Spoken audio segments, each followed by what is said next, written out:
Hi guys, doing something different for you today. I have a brand new setup with a fancy whiteboard and a tripod with a camera on it. I know, so exciting. It's different, it looks different. Gotta keep things fresh. Okay, today's assignment is 2.5. Got a couple of ACE problems in there. I think you should be okay. And then a couple problems in your folder, which couple pages, which have the answers, and you can try and figure those out. If not, let me know. But the main thing I want to talk about is how to write the equation for 2.5, because you can't really do the rest of it without writing that equation. I have gone through the trouble of writing out the table here on the whiteboard already, so that you didn't have to watch me do it. That'd be very, very sad. I've also made a graph down here. However, there is something fundamentally wrong with this graph. What is wrong with this graph? It's not on graph paper. Yes, make sure your graphs are on graph paper. I didn't have any massive graph paper here, so therefore it's not on graph paper. My bad. Okay.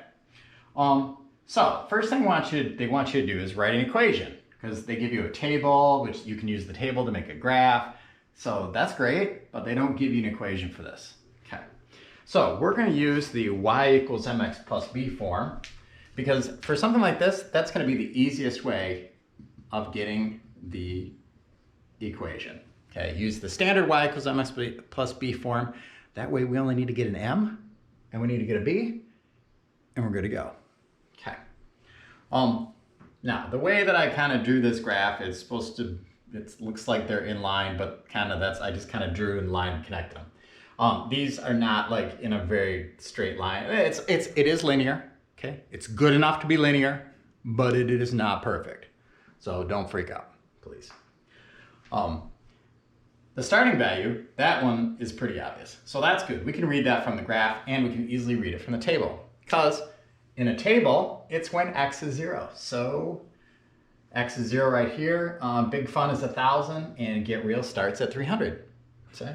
It's also the y-intercept, or where the line crosses the y-axis, right here at 1,000 and 300. So let's write some equations. We'll call this y sub big for big fun attendance. And sometimes you will see equations written like that where there's a y and there's a little thing on it down here in the corner. It doesn't actually mean anything. It's just to note that that's the one that goes with big, okay? The big fun attendance, okay?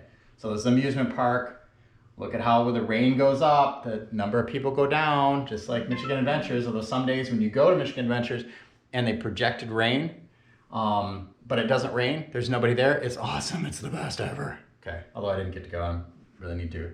Okay, so y sub big.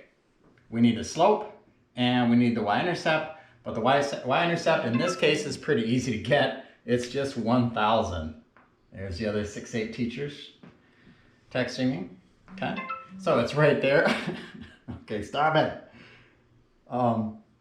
Next, we have the get real. So we'll call this y sub real. Okay. Stop it. X plus. We don't know the y-intercept for this one, except that we can find it on the table as 300. We can look on the graph and find it at 300. Okay, so now we just need to get the slope. Figure out the slope, you're good. Okay. The slope is a little bit different as time goes on. So if I look at the dots, they're not really in a perfect line. What I like to do, which is usually what the book does, is just use the first two. Like go from here to here and from here to here. So for example, the run is from 0 to 100. That is a run of 100. The rise is from 1,000 to 250. So that is a rise of negative 750. And negative 750 divided by 100, because the rise over run, change in y over change in x, blah, blah, blah, blah, blah, blah, blah, blah, blah, blah, blah, blah, is negative 7.5. Okay. Oops, it's a 5. So hard to draw, 5s. Yes. Okay. So I use the first point and the last point and just ignore the fact that it kind of goes up and down a little bit, because typically that's going to give you a really good average or a good estimate. Let's do the same thing for get real. So the run is the same thing, so it's 100. So from here to here is 100. So if I did it on the graph, it would be like this, and this is 100. And this is from 300 to 500, so this is 200. 200 divided by 100 is 2. Okay. So there are the equations. Hopefully that helps. Hope you like this format with the whiteboard and me standing up and talking and leaning over, because I don't even know if my whole face is in there or not, because I have it so close so that you can read the writing. And then, yeah, hopefully that works for you. Thanks, guys. Bye. See you tomorrow.